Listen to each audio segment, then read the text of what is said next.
Vance cut the engines and let his ship drift. Outside the viewport, the graveyard of spread out like a metal ocean frozen in time. Broken hulls floated in the endless dark. Some were small fighters, no bigger than his own vessel. Others were massive warships, their torn sides showing the bones of corridors and empty rooms. The debris field stretched for thousands of kilometers in every direction. "Morrow, what are we looking at?" asked. The robot standing behind him tilted its head. Morrow 7 was a military android, or at least it had been once. Had found it in a junk pile 15 years ago, missing an arm and half its face. Now it was whole again, rebuilt with whatever parts could find or afford. Its left arm was slightly longer than its right. Its voice box came from a translation unit designed for diplomatic work. None of it matched, but all of it worked. "I count approximately 47,000 individual objects in scanner range," Morrow said. 17% are ships of identifiable origin. The rest is debris too damaged to classify. Radiation levels are elevated but manageable. I detect 3 other salvage vessels operating in distant sectors. Nodded, "Stay away from them. We're not here to make friends." "We are rarely here to make friends," Morrow observed. The ship they traveled in was called the Persistent Fool. Had named it himself, after his first wife told him that was exactly what he was. She had not meant it kindly. The marriage ended 2 years later, but the name stuck. The Fool was small and ugly, built for hauling cargo through places where pretty ships got torn apart. It had no weapons worth mentioning and shields that worked most of the time. What it had was a good engine and a better scanner array. Today, they were hunting for a Helix-class navigation core. A merchant had paid in advance for the component, and now the merchant wanted delivery. They were not patient people. They were even less patient when money was involved. "Take us deeper," said. "The good stuff is never on the edges." Morrow moved to the navigation console. Its metal fingers danced across the controls with a precision that organic hands could never match. The Fool's engines hummed back to life, and the ship began to weave through the floating wreckage. The graveyard had no official owner. It sat in a patch of space that 3 different governments claimed, but none of them bothered to patrol. Over centuries, it had become a dumping ground for dead ships. When a vessel was too damaged to repair, too old to sell, or too embarrassing to keep, it ended up here. Some of the wrecks were ancient. Some were almost new. All of them were picked over by salvagers like. The work was dangerous. Radiation pockets could fry a person before their suit even warned them. Unstable reactors sometimes exploded without reason. Other salvagers sometimes killed for valuable finds. Had survived for 12 years by being careful, being fast, and being willing to leave when the risk got too high. "I have located a Helix-class vessel," Morrow announced. "Bearing 72 Mark IV, distance 18 kilometers. However, I am also detecting 2 other salvage ships moving toward the same location." Swore quietly, "How far ahead are they?" "They will arrive approximately 6 minutes before us." "Then we find something else. What else is out there?" Morrow's optical sensors flickered as it processed data. The robot was silent for a long moment, which was unusual. Morrow always had something to say. It finally said, "I am detecting an anomaly."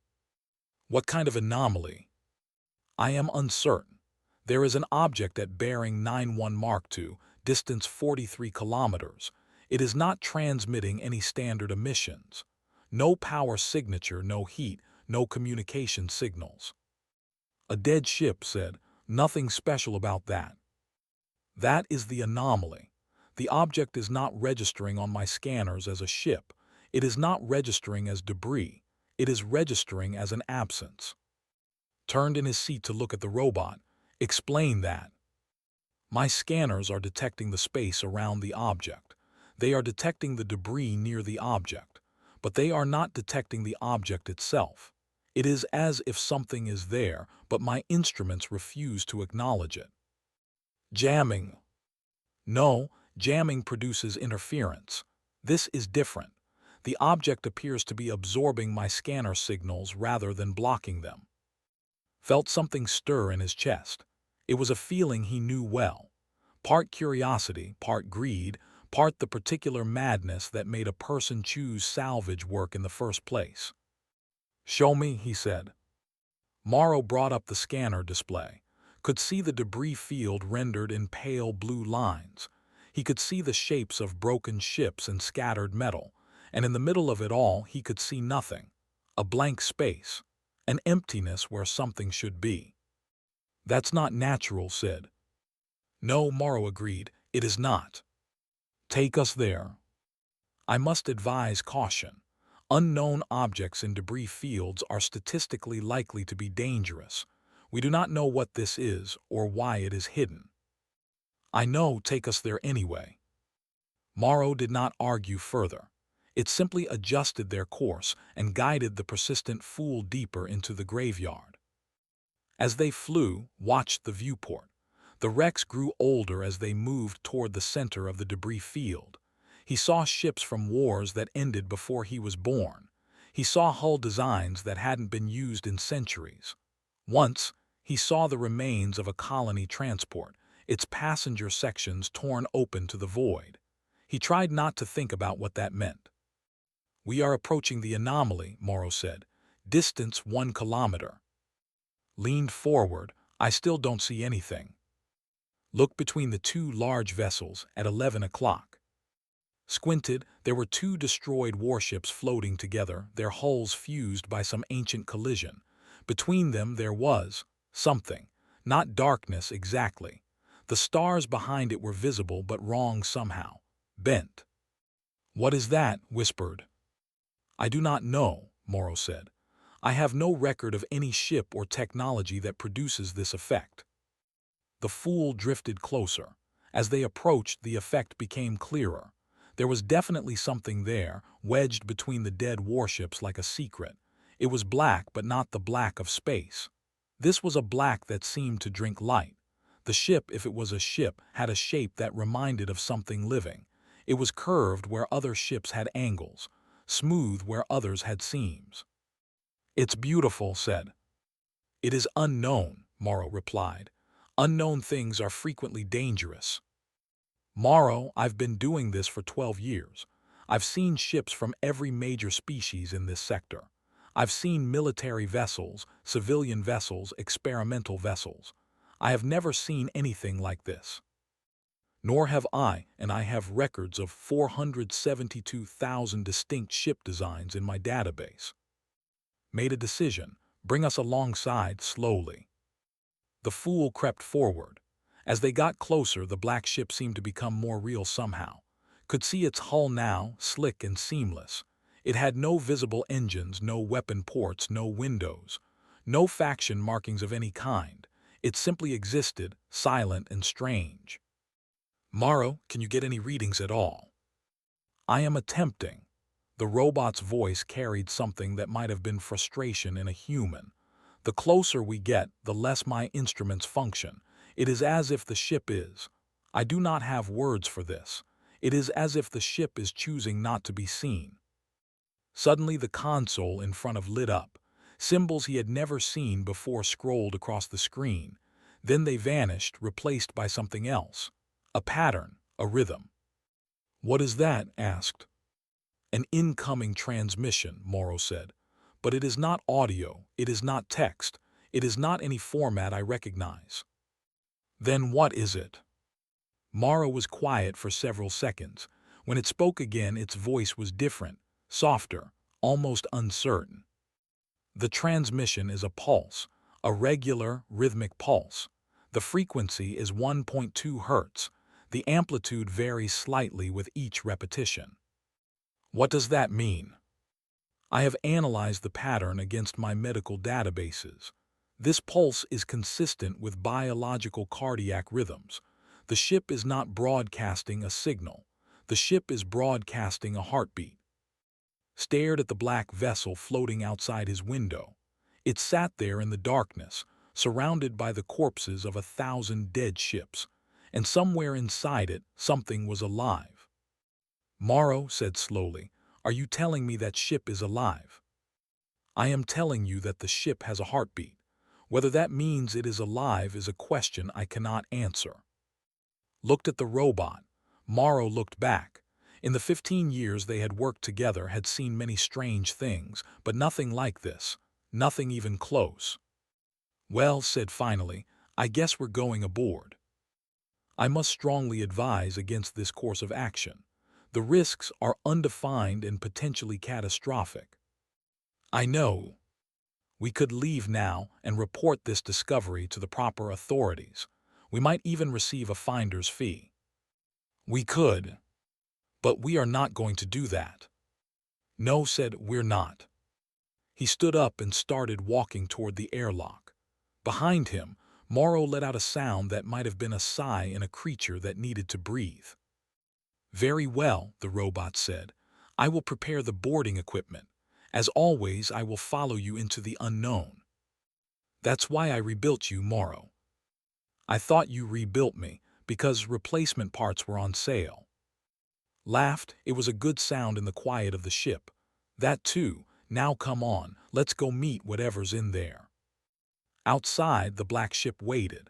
Its heartbeat pulsed through the void. And in the graveyard of among the bones of 1,000,000 dead machines, something that should have been impossible began to stir. And Morrow approached the black ship with care. The robot carried a portable scanner that gave them nothing but static, carried a plasma cutter, though he suspected it would be useless against whatever material made up that strange hull. They moved through the space between the persistent fool and the unknown vessel, their magnetic boots clicking against nothing, floating in the void. I do not see any entry point, Morrow said through the communication link in his helmet. No airlock, no hatch, no maintenance access. Neither do I, replied. Let's get closer. They drifted toward the hull. Up close, it was even stranger than it had appeared from the ship. The surface was not metal. It was not plastic or ceramic or any synthetic material recognized. It looked almost like skin. Dark, smooth skin stretched tight over something vast. Reached out his gloved hand. I do not recommend physical contact with an unknown. His fingers touched the hull. It was warm. Even through the insulation of his suit he could feel heat, and beneath that heat he felt a vibration, the heartbeat, slow and steady like something dreaming. Morrow, are you getting this? I am detecting thermal output from your glove sensors. The hull temperature is approximately 37 degrees Celsius. That is within the range of biological warmth for carbon-based life. Before it could respond, the hull moved. It did not open like a door. It did not retract like an airlock. The surface simply rippled like water disturbed by a stone. The ripple spread outward from his hand, and where it passed, an opening appeared. Not a hole cut into the ship. An opening that had grown as if the ship itself had decided to let them in. Morrow said, I saw it. The ship responded to your touch. I know. The opening was just large enough for them to pass through. Beyond it could see a corridor, or what might have been a corridor. The walls curved in ways that architecture should not curve. The light came from nowhere and everywhere at once. Floated forward, Morrow followed. The moment they crossed the threshold, the opening closed behind them. The hull rippled again and they were sealed inside. Felt a moment of pure fear, the ancient terror of being trapped in darkness. Then Morrow's voice came through his helmet, calm and steady. I am detecting atmosphere. Oxygen-nitrogen mixture at standard pressure. We can remove our helmets if you wish. Did not wish. He kept his helmet on and moved deeper into the ship. The corridor stretched ahead of them, gently curved, lined with surfaces that pulsed with faint light. The material beneath his boots was soft, yielding like walking on flesh, which realized it probably was. Morrow, any idea what we're looking at here? I have been analyzing the structure since we entered. The walls contain organic material with synthetic components. It is not a machine that uses biological elements. It is not a creature that uses mechanical implants. It is a fusion of both at the most fundamental level. Grown said, the ship was grown. That would be my conclusion. However, the technology required to achieve this is beyond anything in my database. The genetic engineering alone would require capabilities that no known species possesses. They walked in silence for a while. The corridor turned and twisted, always gently, never sharply. Lost track of direction. He lost track of time. The heartbeat surrounded them, slow and constant, a rhythm that seemed to seep into his bones. Finally, they emerged into a larger space. Did not have words for what he saw.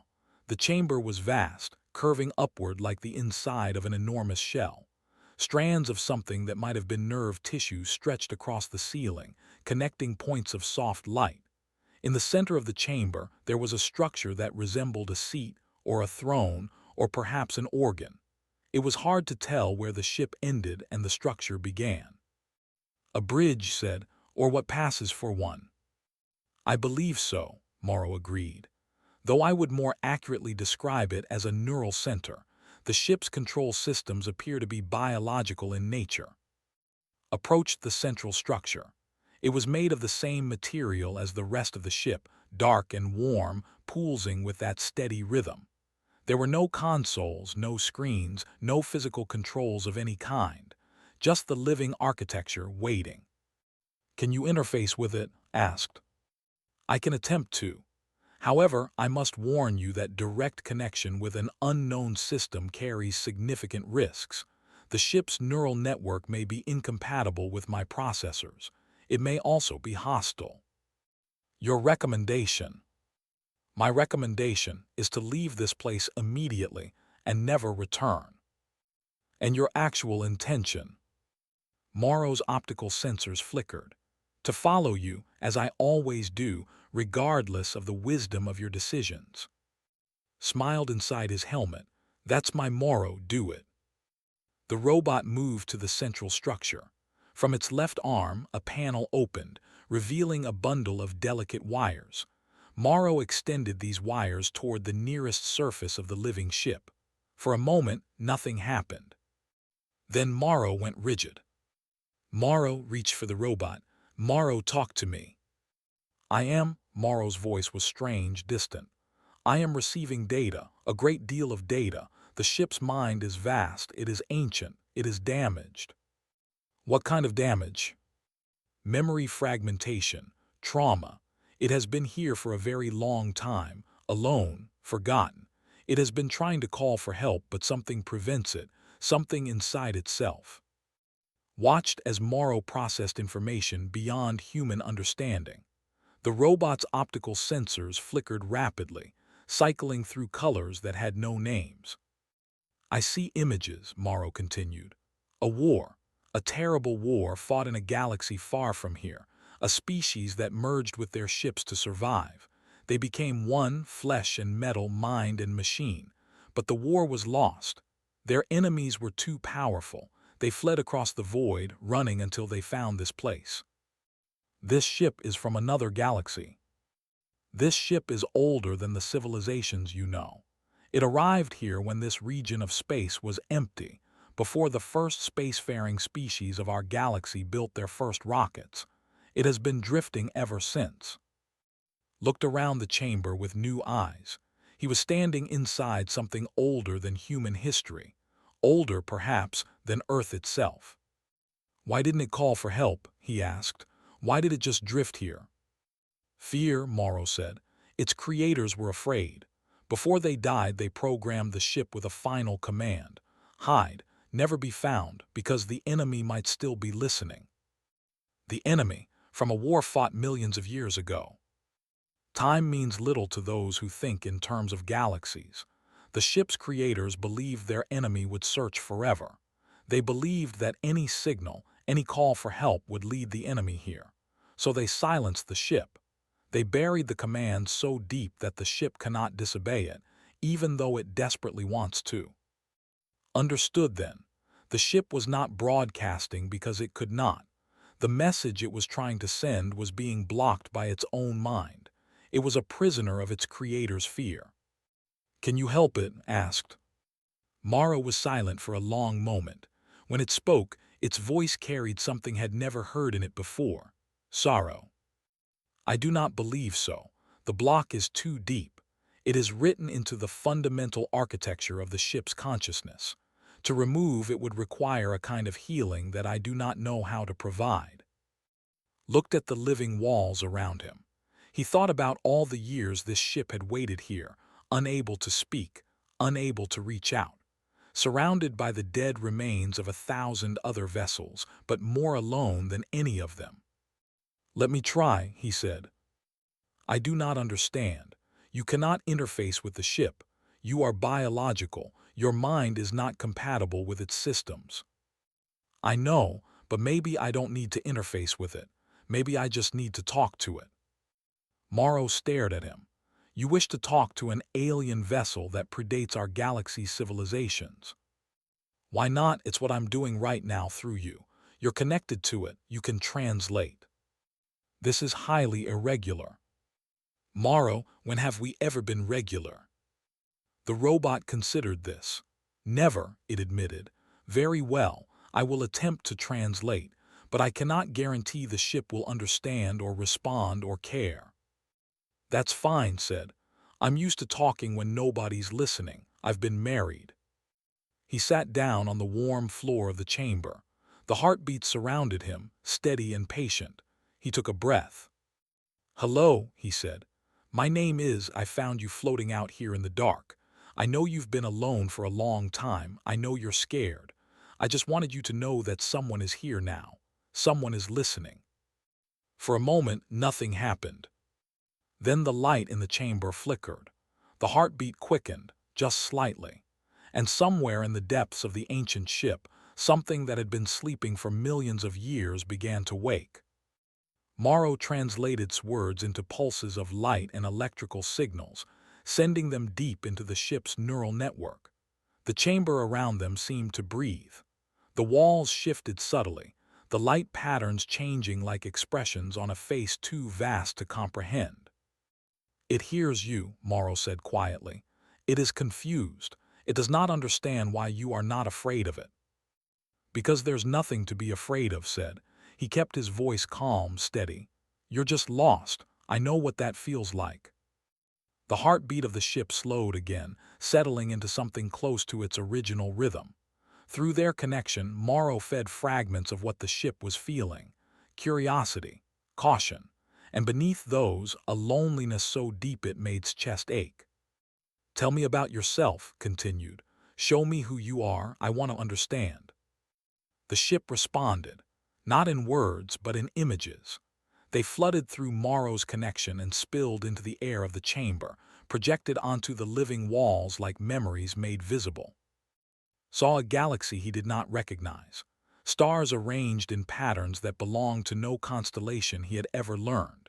He saw a world of blue oceans and silver cities where beings of light and metal walked together beneath alien suns. They were beautiful, these creatures. Their bodies were partly organic, partly mechanical, and wholly unified. They had built their ships not as vehicles but as partners, extensions of themselves. The images shifted. War came to the silver cities. An enemy appeared, dark and terrible, spreading across the galaxy like a disease. The beings fought back, but they were losing. System by system, star by star, their civilization fell. In desperation, they made a choice. Some of them would flee. They would take their ship partners and run beyond the edge of their galaxy, beyond the reach of their enemy, and they would wait until it was safe to return. But it was never safe. Watched as the ship journeyed across the void between galaxies. He saw its creators die, one by one, they're exhausted by the endless voyage. Before the last of them passed, they gave the ship a final command: hide, stay silent, never call out because the enemy might hear. The ship obeyed. It had no choice. The command was written into its deepest self, and so it drifted alone for millions of years. It watched as new civilizations rose in this strange galaxy.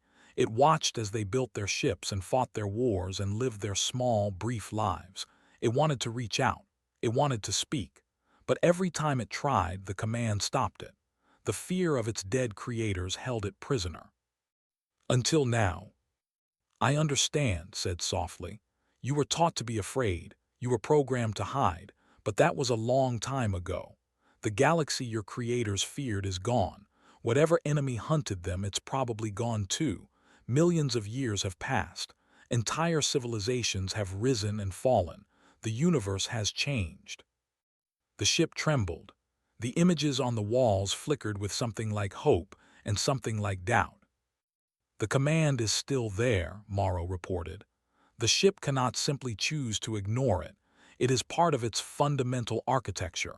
The fear is not just a feeling. It is a law written into its being. Nodded, he had expected this.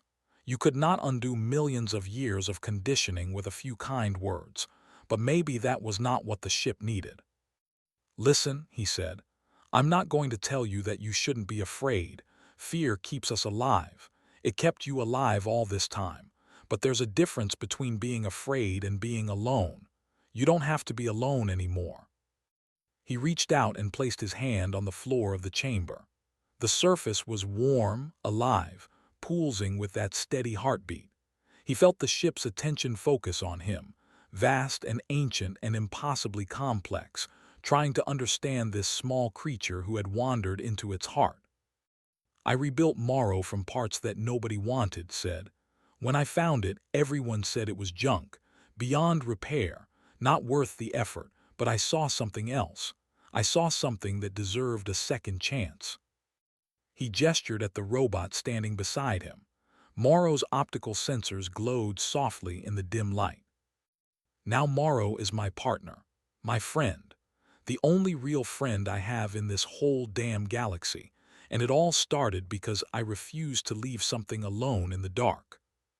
The ship's heartbeat quickened. The images on the walls shifted again, showing his own memories now, pulled from Morrow's connection. He saw himself 15 years younger, kneeling in a junkyard on a backwater moon, carefully extracting a damaged robot from a pile of discarded metal. He saw the long months of repair work, the frustration and failure and gradual success. He saw the moment when Morrow first spoke, its voice box crackling to life, asking where it was and what had happened. You kept me, Morrow said. The robot's voice was strange, carrying an emotion that should not have been possible for a machine. You found me broken and discarded, and you chose to keep me. Yeah, said, I did. The ship was silent for a long moment. The walls pulsed with light, the heartbeat steady and strong. Then slowly something changed. It started as a warmth in his chest, a feeling of connection, of understanding that went beyond words. The ship was reaching out to him, not through technology but through something older, something that all living things shared, regardless of their origin. It is making a choice, Morrow said. The command is still there, the fear is still there, but it is choosing to reach past them, it is choosing to trust you. Felt tears forming in his eyes. He blinked them away, embarrassed by the strength of his own emotion. What do you want? He asked the ship. If you could do anything, what would you do? The answer came not in images but in feelings. The ship wanted to be known. It wanted to share what it had seen, the wonders and horrors of its long journey. It wanted to find others like itself, ship partners who had fled across the void, who might still be waiting somewhere in the darkness. It wanted more than anything to stop being alone. Then let's make that happen, said. But first we need to get you out of here. Can you move? Can you fly? The ship's heartbeat quickened with something like excitement. Yes, it could move. Its systems were damaged but functional. It had been conserving power for millions of years, waiting for a reason to wake. Then wake up, said. Wake up and follow us out of this graveyard. We'll figure out the rest together. The chamber around them began to change. The lights grew brighter. The walls shifted, reconfiguring themselves into something more like a traditional bridge. A section of the floor rose up, forming what might have been a seat for to use. The ship was adapting, trying to make itself understandable to its new companions. Through the walls could feel the vessel coming alive. Systems that had slept for eons were stirring. Power flowed through conduits that were part wire, part blood vessel. The heartbeat grew stronger, more confident. Morrow said, "Can you guide us back to the Fool?" "I can, though I am uncertain what we will do with an alien vessel of unknown capabilities and no legal registration." Laughed, "We'll figure it out, we always do." He started toward the exit, then paused. The ship was waiting, he realized, waiting for something more. "You need a name," he said. "Every ship needs a name." He thought about the words he had shared with the ship, the memories and feelings that had passed between them, the story of rebuilding Morrow, of refusing to give up on something that others had abandoned. "Perseverance," he said. "That's what I'll call you because that's what you did. You persevered. You waited all these years alone in the dark and you never stopped hoping that someone would find you." The ship's heartbeat swelled. The walls pulsed with warmth. And in the vast neural network that served as its mind, the ship accepted the name. It was no longer alone. It was no longer forgotten. It was Perseverance. They left the graveyard together. The persistent Fool flew alongside Perseverance, the ugly salvage ship dwarfed by the sleek black vessel. Behind them, the debris field grew smaller in the viewports, a cemetery of forgotten machines that now held one less prisoner. Morrow sat at the Fool's navigation console, monitoring both ship systems through a connection that the ancient vessel had opened for them. Stood at the viewport, watching Perseverance move through space for the first time in millions of years. "Where do we go?" the robot asked. "I don't know yet," admitted, "but we'll find somewhere.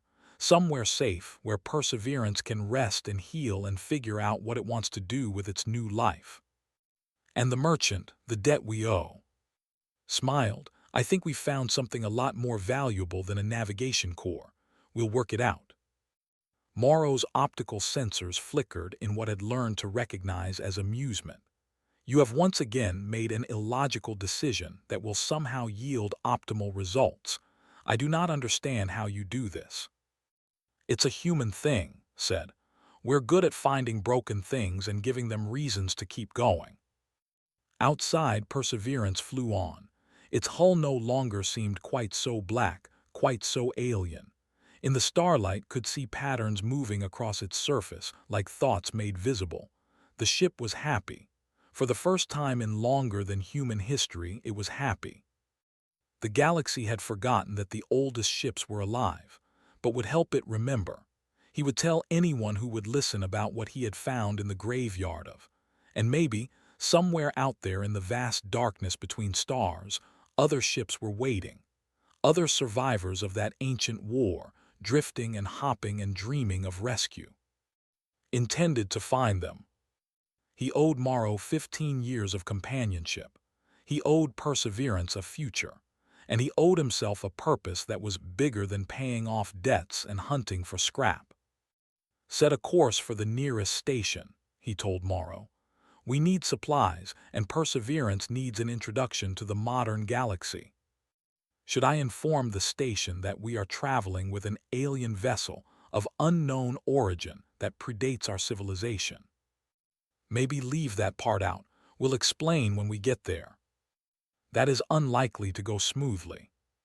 "When has anything we've done gone smoothly?" Morrow considered this. "Never," it said again, "but we always survive." "That's right," said. "We always survive, and now there's 3 of us to do the surviving." He looked out at Perseverance one more time. The ship was beautiful in a way that he had not fully appreciated before. Not just strange, not just alien, but beautiful in the way that all living things were beautiful. Complex and fragile and strong and endlessly surprising. "Welcome to the family," he said quietly. "It's small, but it's ours." The heartbeat of Perseverance pulsed through the void, strong and steady, and finally, after millions of years, no longer alone. The persistent Fool flew on beside it, 2 unlikely vessels heading toward an uncertain future. But they were heading there together, and that made all the difference.